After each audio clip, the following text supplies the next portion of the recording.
This is like the 15th intro I've done, so let's try this again. All right. Hi everybody, it's Katrina and welcome back to my channel. I'm really excited today because I have another chatty get ready with me, and although these videos are a lot of pressure because I just have so many thoughts and I only actually have one take because I'm doing my makeup, I always feel just a little bit of stress, but super excited, and I want to thank Merit Beauty for sending me their products. I did a chatty get ready with their products last June, and I've been using their stuff for almost a year now, and I've been really loving it. And I was actually running low on the mascara and the brow gel, and so I was so excited when they reached out because I was like contemplating, should I purchase these items again, or will they magically like want to collaborate? And somehow they ended up in my inbox, and they sent me some refills, and they also let me try some of their newest lipsticks, which I'm excited to show you the 2 shades that I got. So I'm just gonna get into the video. Hope you all enjoy, and let's talk friendship. Here's me with no makeup. So for some context, growing up, friendships were actually a huge insecurity spot for me. And I think it's because I just never had a constant group of friends that I felt valued me as much as I valued them. And so in elementary school, I always had like a best friend or people that I would hang out with, but it was really dependent on whether or not we were in the same class. Every grade, I would have a new friend that I would hang out with, and I always only had like 1 or 2 friends. My sister was a grade older than me, and my sister always had a lot of friends. She had a big group of girlfriends, like 10, 15 girls, and because my sister and I both shared like April birthdays, we always had our birthday parties together. And she would invite her friends, and I always just felt like, I don't know, either that I didn't have enough friends to invite, that I wasn't sure if my friends would want to come to my party, or I don't know. I would just use the excuse to my family saying that I didn't want to mix family and friends. But truthfully, I just felt like I didn't feel confident in my friends. So I actually dreaded birthday parties for a long time. And I think middle school and 9th grade is when it got like the worst. I just felt like I had no place to be, and peak teenage years, so I just felt like peer acceptance and all of that was so important. And I think most people in high school would be kind of like, wait, what? Katrina was always like, you know, the ASB student government girl, but I actually didn't join until 10th grade. And a big reason why I joined was because 9th grade was a really hard year for me. I didn't feel like I had, you know, friends that valued me, and I just felt like I just wanted some place to belong. And I knew that all the student government kids could eat in a special room at lunch. So some of my friends were applying, and so I decided to try it out. And I got in, and I think that truly was a turning point in my life because it gave me a sense of purpose, and it also gave me a place to eat lunch. And I remember distinctly in grad school, as I was going through teacher training, this one teacher said, the 2 things that bring teenagers the most anxiety is where to eat for lunch and where to sit when there are no assigned seats. And so as a teacher, I really try to keep that in mind because I know how that felt. So anyway, you might be like, okay, wait, what the heck? I thought this was all about you and having all these friends, whatever. But I wanted to say all that because it wasn't until very recently that I started to really feel like I had a great group of friends who like were there for me, supporting me, loved me, and I felt really good about my friends and my circle. And I think that was a really revolutionary moment for me in these very recent years because that hasn't always been the case. I've always felt like this unreciprocation when it comes to friends. Is that even a word? Unreciprocation? I don't know. Wow, that looked funny. Anyway, with my core group of girlfriends now, we all met each other actually individually in different points of our like childhood and teenage years. It was like somehow at the end of high school-ish, we would just kind of come together as a group of 4. And it was great for me because these were like my closest girlfriends, and to be able to, you know, form a group and be all close together was really awesome. So that was a really messy intro, but I just wanted to say that growing up, friendship was not something I was confident in, and it's definitely been an up and down roller coaster process that is continuing. Like, I feel like me and my friends are always continuing to grow together, and I'll talk more about that later too, but I want to jump into the questions. Going on year 6 with this. So the first question is, what do you value in friendships? I really value open and honest communication, vulnerability, like I think you all know I'm very open, and I appreciate when whoever I'm talking to or whoever I have a relationship with is also showing that same kind of openness. It feels really weird when it's like one-sided and I'm just sharing everything and I'm not getting anything from them. And something else that I really value is friends who are willing and able to show support, affirmation, and affection towards me. I've always been someone, I think, that has been pretty open. Like, it comes easy to me to show affection for people, whether it's verbal or physical affection. And I know it doesn't come easy to everyone, and things like upbringing, personality, all of that stuff affect that.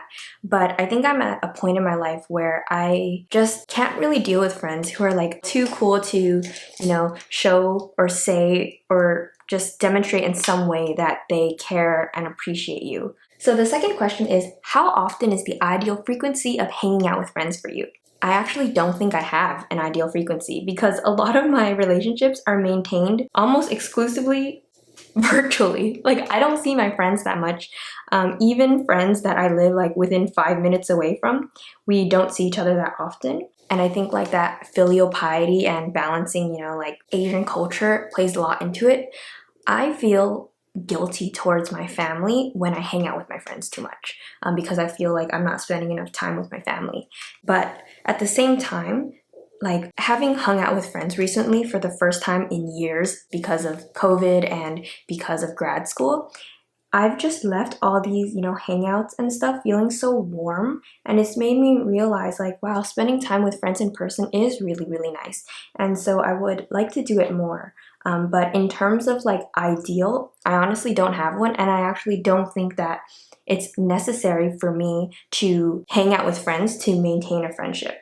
But I will say some of my friends, like if quality time is, you know, one of their love languages, which I'll talk about later too, then it's important for me to make that time. But for me personally, as long as they're showing up and we're showing up for each other in other ways, like I don't necessarily feel like I need to see them. Is anyone else like that? I don't know. So the next question is, what is your experience like making friends as adults and maintaining relationships and friendships as adults? Actually don't think I've made that many adult friends.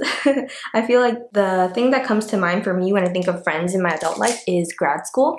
And I feel like that is still like a situation and environment that makes it very easy to make friends. When you are all put in this, you know, experience where only you will be able to understand it, it's very easy to form these bonds with people. With my adult friends in grad school, I feel like we're all at a more mature level. We were only there with each other for a year. I felt like friendships were being made really quickly. And one way that I found to really like strengthen and build that friendship was being vulnerable with each other. I'm thinking about one of my cohort friends. In the very beginning of the program, we were partnered up together to do this activity where we had to like look at each other in the eyes, and we could only go one by one and answer the question, who are you? So one person had to ask like, who are you? And that's the only thing they could ask or say for like, I forgot if it was like 2 minutes or 3 minutes. It seemed like forever. And the other person just had to keep answering. So it was just like, who are you? Who are you? And no matter what you say, they had to say that. But I felt like me and my friend, after that, we really built this bond because honestly, like before that day, I felt very intimidated by this friend and I didn't know if we could be friends. Like I was very much in awe of her, but I felt like there was this wall and this like barrier that was keeping me from feeling like I could be her friend. But this activity and getting vulnerable with each other really broke the ice. And I felt like we had this special connection after that that I didn't have with my other cohort mates. And I think topics like heartbreak, you know, relationships, insecurities, like struggles, being in the same career, stuff like that, like make it easier to open up and connect with people if you are feeling kind of stuck as to what to talk about. I feel like grad school is where I met more of my new friends, but I've also just found that it's been really nice to reconnect with some friends or some acquaintances from high school. So in these past couple of years, through mutual friends or just like even social media and connecting, I've hung out with some people from high school that I haven't seen in like almost a decade. And it's been really nice to reconnect and to say like, hey, we actually never really talked, but just having that same experience growing up in this history, I feel just kind of builds this like special foundation, even though we've never really talked, and allows for like this new friendship to bud. So I've been really enjoying being able to build friendships with people from elementary, middle school, or high school as an adult. And then another thing when it comes to like making friends as an adult, James, if you're watching this, he was a photographer for my friend's engagement. And I just remember that day I was like, dude, this guy seems cool. Like, we should recruit him to be our friend. And then I was just like thinking like, how do people make friends nowadays? But I just, after that, I just like added him on social media, and I just like told him that me and my friends thought he was cool and we should be friends. And so I do think it's always easier to make friends when you're in the presence of other friends. Sometimes, like, it really depends on like my mood and like how I see that other person. I feel like if people seem like too cool or like, I'm intimidated, it's really hard for me to initiate. But sometimes if I feel like, okay, I think I can do this, like this person seems more approachable, then I can be the one to initiate. Kind of just like way back to when we were kids and it would just be as simple as like, hey, let's be friends. Sometimes it could be that easy. And I think, if someone responds weirdly, then maybe you don't want to be their friend, But I've had a coworker too, a super sweet coworker. She's like, oh, like, let's be friends. And I just thought that was so sweet. So I think sometimes just being brave and going up to people, or, being with a friend, or like sometimes my boyfriend and I like will meet people, but I'm certainly not always like that. Like for me, meeting Ryan's friends have been something that's really difficult, and I've still, like, to this point, we're almost 5 years in our relationship. There are so many of his friends that I haven't met just because I'm so anxious about meeting them, meeting new people and stuff. And so, yeah, I just want to say, like, it's not always easy for me to make new friends. But something that I'm trying to remind myself, even though it's hard, is that, like, if people, they meet me and they don't like me for who I am, then there's nothing I can do about it. All I can do is try my best, I think, to, be friendly, to be like a nice person. And if we don't vibe, then we don't vibe. And in terms of maintaining friends as an adult, I think it's really just being there for them, whether it's just checking up on them on social media, right? Messaging them once in a while, looking at their stories, like even something as superficial seeming as like liking their stuff. I think it's more of just this indication that like you're still following along with them. You still care about them, right? I think that's like the bare minimum. And then sometimes maintaining friendships is checking up on them via like a private message. It's hanging out, it's showing up when people have events, right? Maybe not every single one of them, but if you can't make it, to reschedule, to just show indications that you care about that friendship, I think is really important to maintaining a friendship. And to also understand that just because you don't hear from someone doesn't necessarily mean that they don't care about you. I'm a terrible texter, especially when people are not using Facebook Messenger. And I sometimes go like weeks, I just forget to text people back. And I think an important part of adult friendships is understanding that it's not always that you're just like being ghosted because someone doesn't like you. I feel like we are all going through so much in our individual lives, work, life, family, and all of that, that sometimes text just gets slipped under the rug, or sometimes it's just hard to be as responsive. And so understanding that, and understanding that there will be, ebbs and flows between the frequency and volume of communication, is really important. So the next question is, talk about a time you outgrew a friendship. This question actually made me feel kind of bad because I've never actually talked about it with this friend, but I guess I'll just kind of walk through why I think we kind of drifted. So me and this friend, we met in high school. When you're in high school and you're going through that same situation together every day, your schedules align, your friendship oftentimes is like built on that convenience of seeing each other all the time and having that shared experience. We would continue hanging out and we would talk, we would, give each other like birthday gifts and stuff.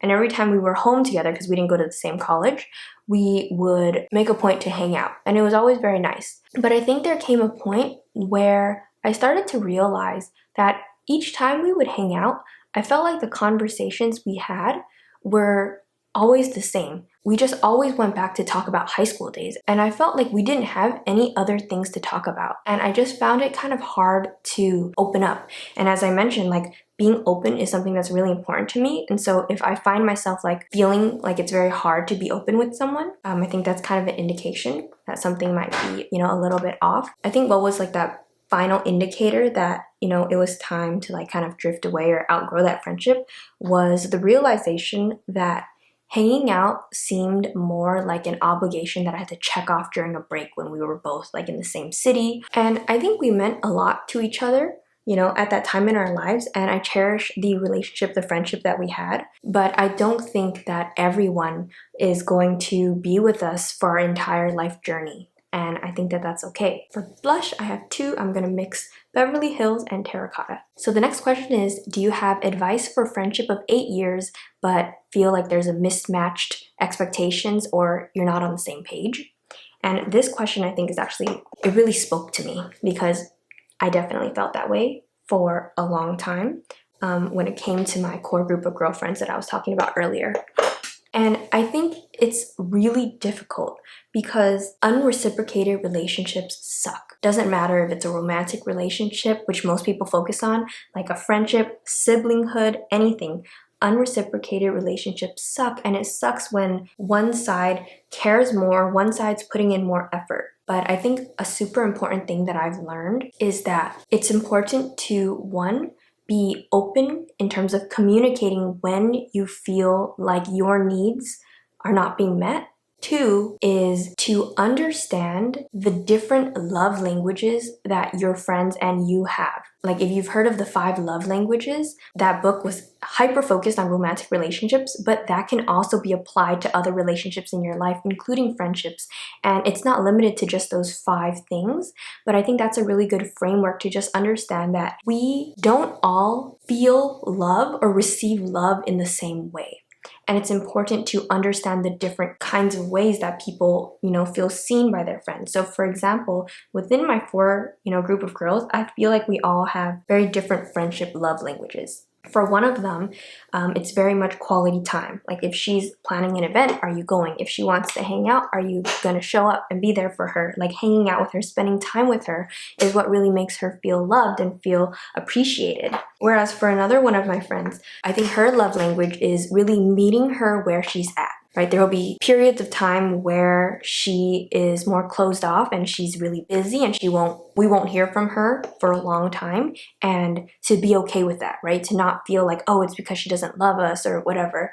But then there will be periods of time where she's gonna want to do stuff and she really has all these ideas and like to meet her where she's at, wherever that is, and to not feel any hard feelings when that fluctuates, right? It's not that she cares or loves us less. For another friend, I feel like what really matters to her and makes her feel really loved and appreciated is when friends are going kind of like above and beyond to do things for her, like acts of service, picking her up, getting her coffee, like just little things that really show that sweetness and that care, helping her move in and stuff like that.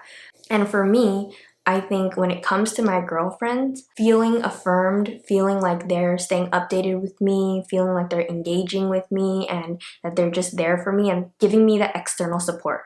And when I say external support, I don't mean like, oh, blasting it on social media. I mean to me. Like, are they actually not just like saying inside, oh, we love Katrina, but are they showing me and telling me that they care? And am I receiving that? And I think another really important part to all of this is to be open to having that conversation. I've had several tough conversations with my girlfriends in college because I felt like my friendship love tank was just running on low for a really long time. I felt like it was unreciprocated. I felt like I was constantly putting in the effort. I felt like it would be so hard for us to, plan a hangout together. And I'm just like really bad at bottling things in because it really like is detrimental on my own mental health. And so I have on several occasions like said it in our chat, like, hey, I'm not really feeling really happy. I just feel really like, underappreciated. And it made things awkward. Like I'm not saying, oh, these are easy conversations to have. They're extremely difficult and they're not always received well. And some of my friends said like, yeah, you make us feel like we have to walk on eggshells around you. And a question that would come up all the time would be, okay, so what do you want us to do? And the truth is, I didn't really know. Like, I didn't want them to all of a sudden start like blasting me with all these like words of affirmation, because then that didn't feel really genuine.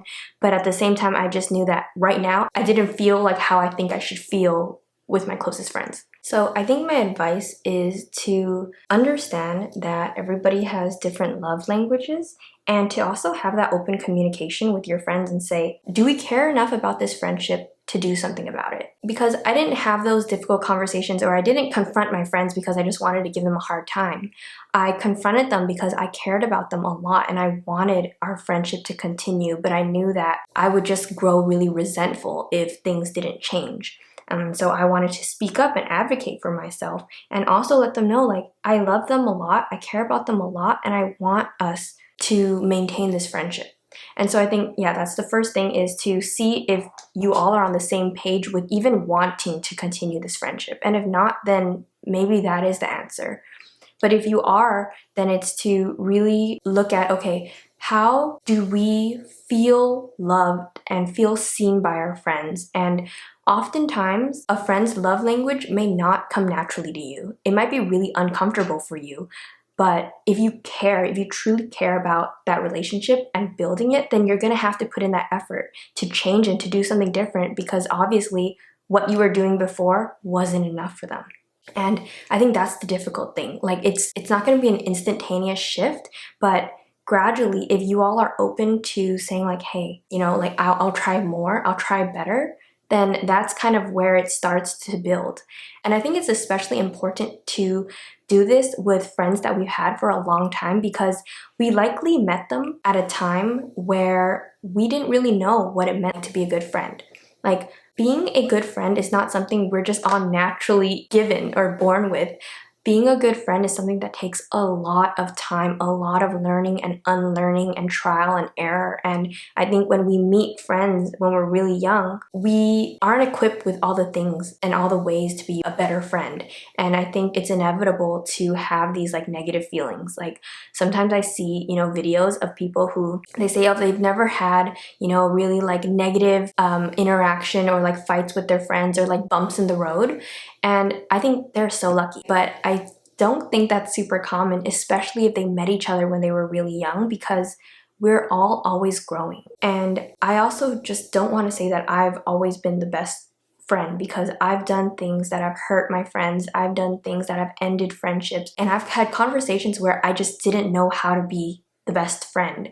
But it wasn't until afterwards, you know, with all these like self-help and like self-development things where you're like learning from therapists here and there, you start to realize like, wow, I could have responded much better. And I may not be able to go back and mend that relationship, but now I know for my future relationships and friendships, like, I'm gonna need to do better and not repeat those same mistakes. So friendship, like everything, is such a learning process. And I think if, you know, your friends are open to learning and growing together, then you all can have those open and honest conversations. So that was a really long answer. I hope it helped. I'm ready to finally go into the lipsticks, and I got 2 lipstick shades. I got Millennial and Tiger. I think that they're so beautiful and so sheer and smooth. I've never seen a lipstick where I didn't need to apply like layers of lip balm before, but I've actually found that these work best when I don't have so much lip balm. This is the Millennial. It's kind of like a little baby pink. So this is Millennial. And then I got Tiger, which is more of like a burnt deep orangey color, like that. Okay, so I actually like to mix them sometimes, but I'll try to do them separately. So I'm gonna start with Millennial.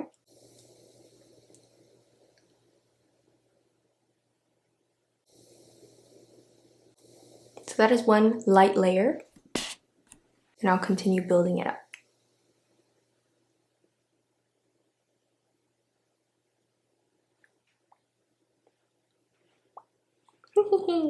It's like a cute little pink.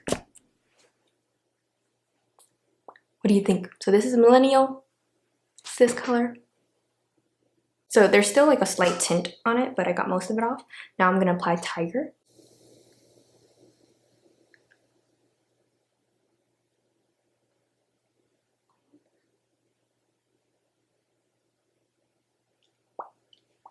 So the first layer is quite sheer. So if you see, like, it's a lot darker on the actual bullet lipstick, but you can build it up.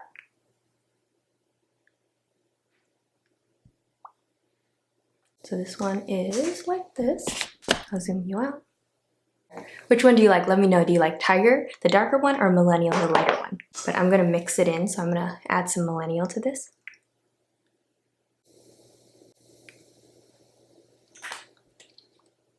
And that's it. So that's all for this video. I really hope you all enjoyed it, and I would love to hear any thoughts you have about friendship, the makeup, anything in the comments below. All right, have a wonderful rest of your day, and hope you all take care, and I'll see you soon.